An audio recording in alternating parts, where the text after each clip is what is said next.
Hi friends, welcome to Jaya's garden. நம்ம வீட்டை பொறுத்த வரைக்கும் தன்னால் நிறைய முளைச்சிக்கிட்டே இருப்பாங்க. நான் ஒரு செடி 2 செடி மட்டும் இந்த கண்டங்கத்திரியை அப்படியே விட்டுருவேன், இந்த அளவு காய்கள் வரட்டும் அப்படின்னு சொல்லிட்டு. ஸோ இந்த ஒரு செடி காய்கள் காஞ்சியும் போயிட்டாங்க. ட்ராகன் ஃப்ரூட்டுக்குள்ளே இருந்தாங்க. நேற்று தான் பிடுங்கி எடுத்து வச்சுருக்கேன் ஈவினிங்.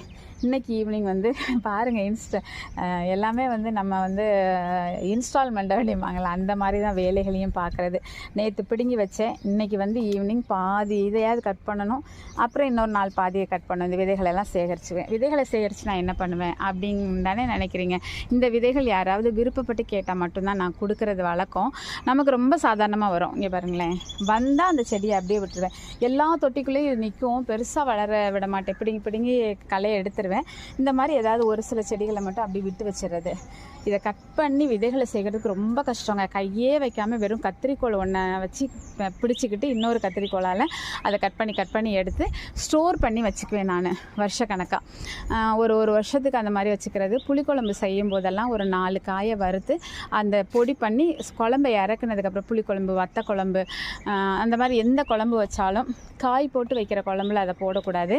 அப்படி பூண்டு போட்டு செய்வோம் இல்லையா, அதில் வைக்கலாம். சுண்டவத்தல் குழம்புலலாம் போடலாம். ஏன்னா இதோட கசப்பு காயில் இறங்கிடும். அதுக்காக தான். அந்த மாதிரி எதில் வேணும்னாலும் நீங்கள் போட்டு சாப்பிட்லாம். அப்படி தான் நாங்கள் சாப்பிட்ருக்கோம். ஆனால் சில பேர் எனக்கு சளி டாக்டர்கிட்ட போயும் சரியே ஆகலை, மாதக்கணக்காக எனக்கு சளி இருக்குது அப்படின்னு சொல்லி அன்றைக்கி ஒரு அம்மா என்கிட்ட சொல்லி என்னம்மா பண்ணலாம் அப்படி கேட்டாங்க. அப்படி நிறைய பேர் கேட்பாங்க.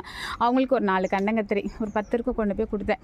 அவங்க என்ன பண்ணியிருக்காங்க அப்படின்னாக்க, நான் சொன்ன மெத்தட் இது தான். ஆனால் அவங்க என்ன பண்ணிட்டாங்கன்னா, வறுத்து பொடி பண்ணி வச்சுக்கிட்டு ஒரு உருண்டை சாதம், அவங்க என்ன சாப்பிட்றாங்களோ சாப்பிட முன்னாடி இந்த முருங்கைக்கீரை பொடியெல்லாம் சாப்பிடலாம். அது மாதிரி இதை ஒரு கொஞ்சோண்டு போட்டு ஒரு உருண்டை சாப்பிட்டு இப்படி டெய்லி ஒரு உருண்டை சாப்பிட்ருக்காங்க. டாக்டர்கிட்ட போய் சரியாகாத தொடர்ச்சளி, அப்படியே இறுகி போய் இருந்த அந்த மார்பு சளி, இதை சாப்பிட்டோன்னே சரியாயிடுச்சு அப்படின்னு சொல்லி சொன்னாங்க. சரிம்மா, ரொம்ப சந்தோஷம். அடுத்து உங்களுக்கு எனக்கு வரும்போது கொண்டு வரேன்னு சொல்லியிருக்கேன். இந்த மாதிரி அவ்வளோ மருத்துவ குணம். அது மாதிரி ஆஸ்துமா இருக்கிறவங்களுக்கு இது ரொம்ப நல்லது. வேறு ஏதாவது சளி சம்மந்தப்பட்ட எந்த நோய்கள் இருந்தாலும் இதை ரெகுலராக எடுத்துக்கலாம். ஓகேங்களா?